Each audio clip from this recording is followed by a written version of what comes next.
Bigo ang National Bureau of Investigation na matagpuan si Atong Ang matapos puntahan ng mga ahente ang dalawang bahay ng kanyang mga anak sa isang exclusive subdivision sa Makati City para isilbi ang warrant of arrest. Samantala, dahil sa pagtaas ng reward money na umaabot na ngayon sa 20 milyong piso, inaasahan ng NBI na mas marami pa silang matatanggap na impormasyon kaugnay ng kinaroroonan ng negosyante. Si Cherry Light Sarfu. Bandang alas 11 ng umaga nitong Huwebes nang pumasok ang mga ahente ng National Bureau of Investigation sa isang exclusive subdivision sa Makati City upang isilbi ang warrant of arrest. Ang dalawang bahay na pinuntahan ay pagmamay-ari ng mga anak ni Atong Ang, pero nabatid na wala roon ang akusado maging ang kanyang mga anak.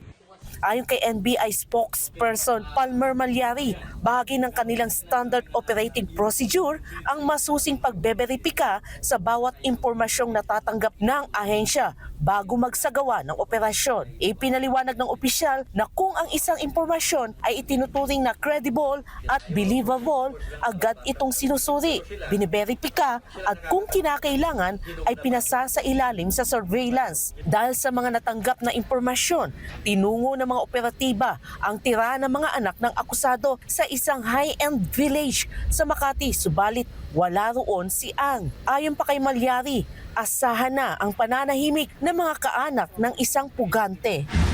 Kasi unang-una, sabi ko nga, logical kasi that the immediate family will not be getting information as to the whereabouts of a family member na nagtatago from the law, despite of the fact that there is a warrant. Inamin din ng NBI na marami na silang lugar na nabisita sa kanilang paghahanap. Ngunit nilinaw na ang mga visit ay hindi nangangahulugang agad na pagsisilbi ng warrant.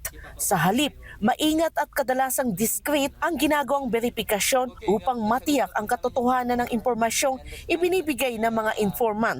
Nilinaw din ni Malyari na agad nilang inalis sa konsiderasyon ang mga impormasyong hindi kapani-paniwala, lalo na kung may indikasyon na ito ay diversionary o mapanlin lang. Ilang beses na rin kinukonsidera ng ahensya ang iba't ibang posibleng lokasyon, kabilang mga kasino at maging ang posibilidad ng paggamit ng foreign passport, subalit tumanggi silang magbigay ng karagdagang detalye. Patuloy naman ang isinasagawang operasyon at verifikasyon ng NBI upang matunton ang kinaroroonan ng akusado.